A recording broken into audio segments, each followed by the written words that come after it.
يقولون إن في شمال إفريقيا هناك دولة واحدة لا أحد يجرؤ حتى على التفكير بالاقتراب من حدودها. دولة لم تطلق رصاصة في حرب منذ عقود، لكنها تملك في صمتها ما يجعل غزوها انتحارا. لماذا لا تغامر أي قوة عظمى، لا أمريكا ولا غيرها، بمحاولة غزو الجزائر؟ هل هو الخوف أم أن في هذه الأرض ما لا يقال؟ اليوم سنكشف أسرارا حقيقية عن 5 أسلحة خفية تجعل الجزائر واحدة من أكثر الدول استحالة على الغزو في العالم. لكن قبل أن نبدأ، ما ستسمعه الآن ليس رواية خيالية، بل حقائق عسكرية يتداول بعضها في التقارير السرية. الأرض التي لا تهزم. أول سلاح جزائري ليس صاروخا ولا دبابة، بل هو الأرض نفسها.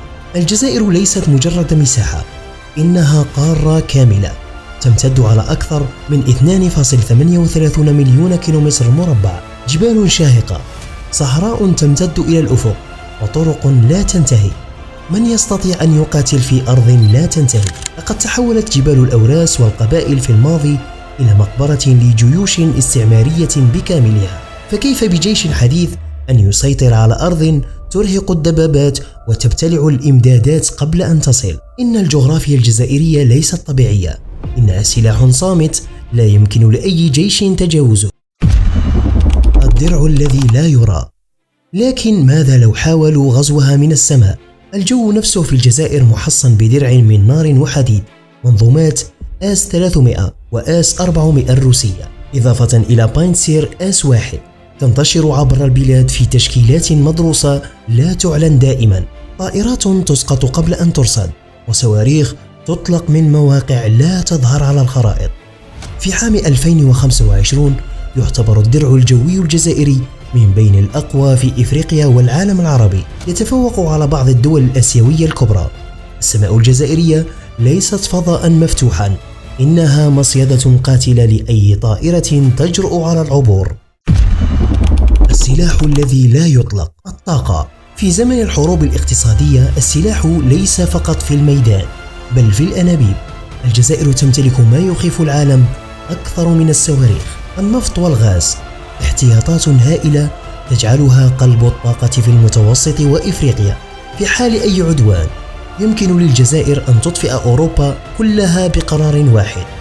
وقف الإمدادات يعني أزمة طاقة عالمية، انهيار في الأسواق، وانفجار سياسي لا يمكن لأي قوة تحمله. إنها ورقة ضغط هادئة لكنها قاتلة، فمن يجرؤ على ابتزاز دولة تملك القدرة على خنق اقتصاد العالم. الغموض النووي. هناك ما لا يقال. الجزائر لا تملك سلاحا نوويا معلنا، لكنها تمتلك كل ما يلزم لتطويره في وقت قياسي: المعرفة والعقول والبنية التحتية. الاحتمال وحده كافي لجعل أي قوة كبرى تعيد حساباتها 1000 مرة، لأن الجزائر لا تعلن عن نواياها، بل تترك خصومها يتساءلون: هل تمتلك شيئا لا نعرفه بعد؟ ذلك الغموض هو السلاح الرابع، الخطر غير مرئي، الذي يجعل الجميع مترددين قبل اتخاذ أي خطوة. الجيش الذي لا يقهر. أما السلاح الأخير فهو الأخطر على الإطلاق. الجيش الجزائري ليس مجرد قوات نظامية، إنه شعب كامل يتنفس عقيدة المقاومة. من الطفل إلى الشيخ، من الجندي إلى الفلاح، كلهم مستعدون لحمل السلاح دفاعا عن الأرض.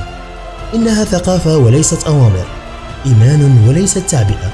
أي غزو للجزائر يعني مواجهة أمة لا تعرف الاستسلام، حرب استنزاف لا تنتهي، وأرض ترفض أن تسكت.